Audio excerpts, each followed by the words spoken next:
Guys, आप सबका मेरे यूट्यूब चैनल पर स्वागत है। आज जो है हम एक क्लास करने वाले हैं जिसमें एसएससी जीडी की प्रीवियस ईयर के क्वेश्चन आएंगे और हम फर्स्ट शिफ्ट यानी 10/1/2023 को जो एग्जाम कंडक्ट हुआ था उसके क्वेश्चंस करने वाले हैं। अगर आपको क्लास अच्छी लगती है तो लाइक शेयर और कमेंट कर दीजिएगा।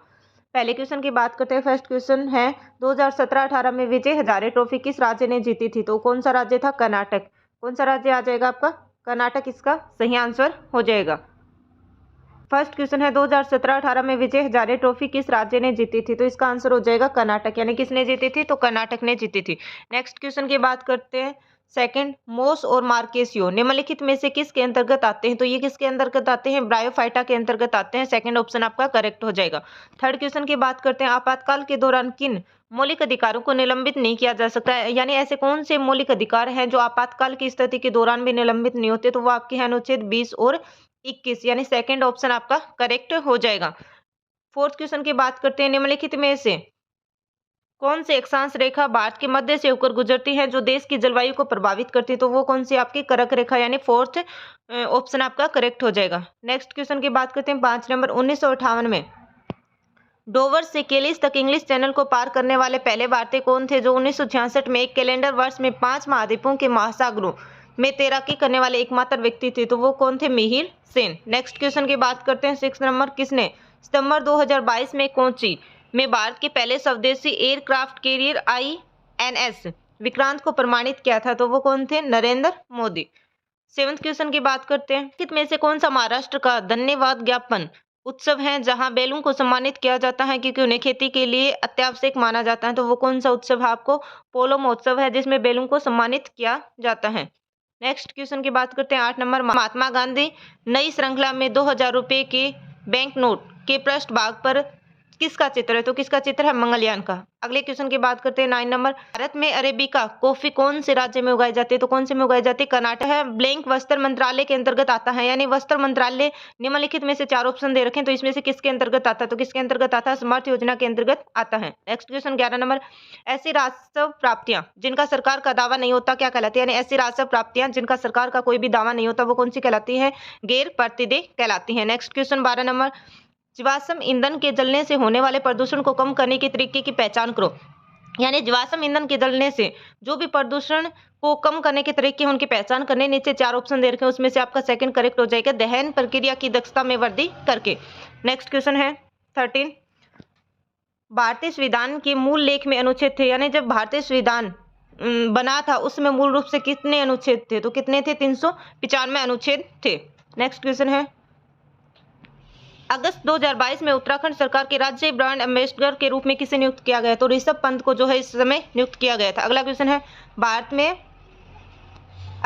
भारत में पहली संपूर्ण जनगणना कब की गई थी? यानी भारत में पहली बार पूरी तरह से यानी संपूर्ण गणना की बात कर रहा जनगणना की, तो वो कब हुई थी? 1881 में हुई थी। नेक्स्ट क्वेश्चन, तब कुमार पटनायक ने किस शैली में संगीत नाटक अकादमी पुरस्कार जीता? तो वो कौन सी थी? छऊ।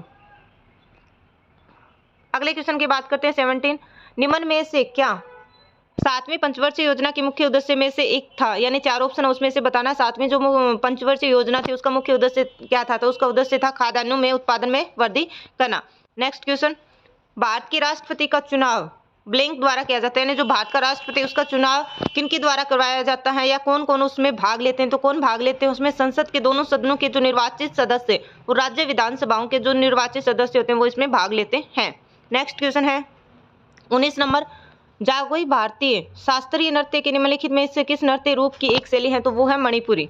अगला क्वेश्चन है 20 नंबर, निम्नलिखित में से किस मौर्य राजा के शासनकाल में कलिंग युद्ध लड़ा गया था? तो वो कौन से थे? अशोक। क्वेश्चन आपका 21 नंबर, निम्नलिखित में से कौन सा केस फौजदारी कानून के अंतर्गत नहीं आता? तो वो कौन सा? जो तलाक का विवाद है वो आपके फौजदारी कानून में ना आकर पारिवारिक में आता है, इसलिए आपका सही ऑप्शन हो जाएगा 3rd नंबर। नेक्स्ट क्वेश्चन की बात करते हैं, अर्थव्यवस्था के प्रत्येक क्षेत्र द्वारा जीडीपी में किए गए योगदान से ही ब्लैंक तैयार किया जाता है, यानी अर्थव्यवस्था के प्रत्येक क्षेत्र द्वारा जीडीपी में किए गए योगदान से क्या तैयार किया जाता है? तो अर्थव्यवस्था का जो ढांचा है वो आपके तैयार किया जाता है। अगला क्वेश्चन है आपका 23 नंबर, स्किल इंडिया मिशन की अभिशासन परिषद की अध्यक्षता कौन करता है? तो कौन करता है? आपका प्रधानमंत्री करता है। नेक्स्ट क्वेश्चन आपका, भारतीय संविधान का कौन सा अनुच्छेद प्राण और दैहिक स्वतंत्रता का संरक्षण से संबंधित है? यानी ऐसा कौन सा संविधान का अनुच्छेद है जो प्राण और दैहिक स्वतंत्रता का संरक्षण करता है, तो वो आपका कौन सा 21 है। 20 और 21 ऐसे हैं जिनको हम क्या नहीं कर सकते, आपातकाल के दौरान निलंबित नहीं किया जा सकता।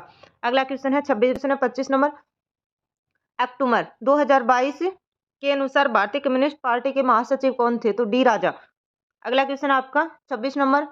ओलंपिक्स में भारत के प्रथम ध्वज वाहक का नाम क्या था, तो वो कौन थे, पूर्मा बनर्जी। नेक्स्ट क्वेश्चन है आपका 27 नंबर। निम्नलिखित में से कौन ब्रिटिश भारत में भारतीय सिविल सेवा में भर्ती होने वाले पहले भारतीय थे, तो सत्येंद्र नाथ टैगोर आपके ऐसे फर्स्ट भारतीय थे जो ब्रिटिश भारत में भारतीय सिविल सेवा की भर्ती में शामिल हुए थे। अगला क्वेश्चन है, मानव शरीर में भोजन एक सतत नली से गुजरता है जो ब्लैंक से होकर यानी प्रारंभ होकर गुदा तक जाते हैं, तो वो कौन सी है, मुख्य गुहिका। अगले क्वेश्चन की बात करते हैं 29 नंबर। ट्रेन तसांग के अनुसार नालंदा बौद्ध मठ के ब्लैंक नए प्रवेशकों से कठिन प्रश्न पूछे जाते हैं जिनका उत्तर देना बहुत कठिन होता है, यानी कि नालंदा बौद्ध मठ के द्वारपाल से क्या किया जाता है, प्रवेशकों से कठिन प्रश्न पूछे जाते हैं। अगले क्वेश्चन की बात करते हैं 30 नंबर। पांचवी पंचवर्षीय योजना तथा छठी पंचवर्षीय योजना के मध्य के प्लान को क्या कहा गया, यानी पांचवी और छठी जो योजना थी पंचवर्षीय, उनके बीच के जो गैप था उसको क्या बोला गया, तो उसको रोलिंग बोला गया। अगले नंबर क्वेश्चन की, घुमंतू पशु चारण में चरवाहे अपने जानवरों के साथ एक स्थान से दूसरे स्थान पर चारे और पानी के लिए निर्धारित मार्गों से भ्रमण करते हैं, तो इसका सेकंड ऑप्शन करेक्ट हो जाएगा। 32 क्वेश्चन है, निम्नलिखित में से किसी सितंबर 2022 में त्रिपुरा भारत से राज्य सभा के सदस्य के रूप में निर्वाचित किया गया, तो वो कौन थे, विप्लव कुमार देव। अगले क्वेश्चन की बात करें तो 33 नंबर क्वेश्चन है आपका, बैडमिंटन में प्रत्येक खेल गेम में कितने अंक होते हैं, तो कितने होते हैं, 21 अंक होते हैं।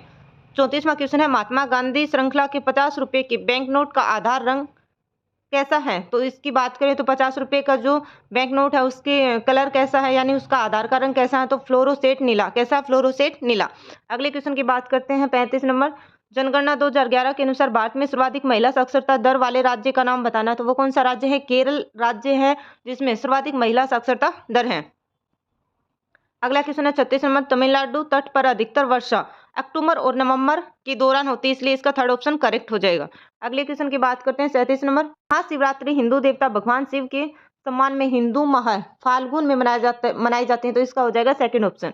नेक्स्ट क्वेश्चन की बात करते हैं 38 नंबर। सदन पीवी बालकृष्णन को किस नृत्य शैली के लिए संगीत नाटक अकादमी पुरस्कार दिया गया, तो वो कौन सा, कथकली, यानी ए नंबर ऑप्शन क्या हो जाएगा आपका, करेक्ट हो जाएगा। नेक्स्ट क्वेश्चन की बात करते हैं 39। निम्नलिखित में से कौन सा आंध्र प्रदेश का शास्त्रीय नृत्य है, यानी ऐसा 4 ऑप्शन है, इसमें से बताना आंध्र प्रदेश का शास्त्रीय नृत्य, तो कुचिपुड़ी क्या है, आंध्र प्रदेश का शास्त्रीय नृत्य है। अगला क्वेश्चन है साइंस से रिलेटेड है। 40 नंबर क्वेश्चन आपसे दिया गया है कि रेडॉक्स अभिक्रिया की पहचान करने, सबसे पहले आपको पता होना चाहिए कि जो रेडॉक्स अभिक्रिया है वो होती क्या। तो अगर हम रेडॉक्स अभिक्रिया की बात करें तो एक ऐसी अभिक्रिया जिसमें उपचयन और अपचयन दोनों की जो अभिक्रिया है वो एक साथ संपन्न हो, तो उसी को क्या बोलते हैं, हम रेडॉक्स अभिक्रिया बोलते हैं। तो अगर हम इसमें करेक्ट ऑप्शन की बात करेंगे तो MnO2 + 4HCl, ये आपका करेक्ट थर्ड नंबर हो जाएगा। इसमें जो है हाइड्रोजन की आगे जाके वृद्धि हो भी रही है और ऑक्सीजन की क्या हो रही है, आगे जाके कमी हो रही है, तो ये क्या हो जाएगा आपका करेक्ट ऑप्शन हो जाएगा। अगले क्वेश्चन की बात करते हैं हम 41। निम्नलिखित में से कौन सा देश लुसोफोनियो खेल का हिस्सा नहीं है, तो जर्मनी क्या है, इसका हिस्सा नहीं है। अगला क्वेश्चन है 42 नंबर। निम्नलिखित में से जून 2021 में इंडियन ग्रांड पिक्स 4 का आयोजन किया गया, तो पटियाला। अगले क्वेश्चन की बात करते हैं 43 साइंस से रिलेटेड है। जब मैग्नीशियम ऑक्सीजन की उपस्थिति में जलता है तो ज्वाला का रंग कैसा होता है, तो ज्वाला का जो कलर है वो कैसा होगा, सफेद यानी व्हाइट कलर का। अगला क्वेश्चन है ई कृष्ण अय्यर का संबंध किस नृत्य शैली से है, तो भारतनाट्यम से इनका संबंध है। अगले क्वेश्चन की बात करते हैं 45 क्वेश्चन है आपका। 40वां क्वेश्चन है भारत के संविधान का कौन सा अनुच्छेद निर्वाचन के अधीक्षण, निर्देशन और नियंत्रण का निर्वाचन आयोग में निहित होने से संबंधित हो, तो वो कौन सा हो जाएगा, फोर्थ, यानी कि अनुच्छेद 324। अगले क्वेश्चन की बात करते हैं 46 नंबर। 46 नंबर क्वेश्चन है स्वामी दयानंद सरस्वती ने एक संगठन बनाया था जिसने हिंदू धर्म के सुधार का प्रयास किया था, की स्थापना की थी, उस धर्म संगठन का नाम बताना, तो वो संगठन कौन सा था आपका, आर्य समाज वो संगठन था। अगला क्वेश्चन है 47 नंबर। नवंबर 2022 तक की स्थिति के अनुसार निम्नलिखित में से कौन दिल्ली भारत का उपराज्यपाल है, तो वो कौन है, विनय कुमार सक्सेना है। अगले क्वेश्चन की बात करते हैं 48 नंबर। निम्नलिखित में से किस गुप्त शासक को उसकी सैन्य उपलब्धियों के कारण भारत का नेपोलियन कहा जाता है। बेसिक क्वेश्चन है, इसका आंसर लगभग सबको पता होता है, समुद्रगुप्त को जो है भारत का नेपोलियन कहा जाता है। अगले क्वेश्चन की बात करते हैं 49 क्वेश्चन है भारत में प्रत्येक कितने वर्ष में एक बार जनसंख्या जनगणना की जाती है, तो प्रत्येक 10 वर्ष में क्या किए जाते हैं, जनगणना की जाती है। नेक्स्ट क्वेश्चन की बात करते हैं 50 नंबर। कौन-सा त्योहार असम में देवी कामाख्या के मासिक धर्म की अवधि को चिह्नित करता है? तो वो कौन-सा है? अम्बुबाची मेला। कौन-सा है? अम्बुबाची मेला। ये सारे क्वेश्चन वही क्वेश्चन है जो प्रीवियस ईयर एसएससी जीडी में आए हुए हैं, यानी लास्ट ईयर जो भी एग्जाम हुआ था एसएससी जीडी का, उसमें ये सारे पर्सन आए थे। तो आपको इन क्वेश्चंस को देखकर आइडिया लग जाएगा कि कौन से टॉपिक से या कहाँ से कैसे क्वेश्चन उठ रहे हैं। इसलिए डेली आपकी जो है आज से लगातार क्लास होगी जीके की 50 नंबर। जितना ज़्यादा हो उसकी क्लास को शेयर कीजिएगा। ये कंटेंट आप सबके लिए काफ़ी हेल्पफुल रहने वाला है। जो अभी एसएससी जीडी का पेपर देने वाले हैं उनको आइडिया लगेगा कि किस तरह से क्वेश्चन जो है पुट अप हो रहे हैं, कौन से टॉपिक से कैसा क्वेश्चन पूछा जा रहा है। रोजाना हम एक सीरीज लेके आएंगे जिसमें 50 क्वेश्चन रहेंगे और 50 क्वेश्चन डेली हम कवर करेंगे। तो इसलिए आपको जो है रोजाना क्लास को देखना है और देखते हैं तो आपको थोड़ा बहुत फायदा यहाँ से जरूर मिलेगा। धन्यवाद।